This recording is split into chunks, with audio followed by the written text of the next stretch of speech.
पांच ही पेड़ बाबा बगिया लगावई, बगिया में बैठे रखवार जी।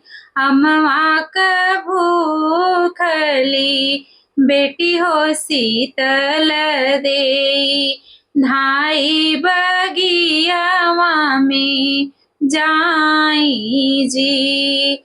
घोड़वा चढ़ल आवई दुल्हे श्री रामचंद्र, धैले है दाहिने बाह जी।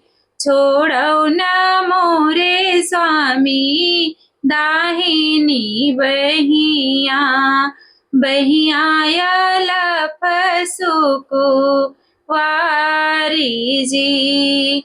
किया तू हऊ धन सचवा के ढांचल, किया तो है गढ़े बसो नार जी।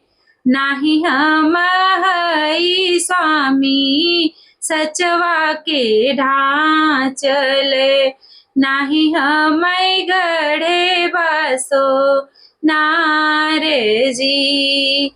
अपने मयरिया के ओखिया जनम ले, बहिया लफसुको वार जी।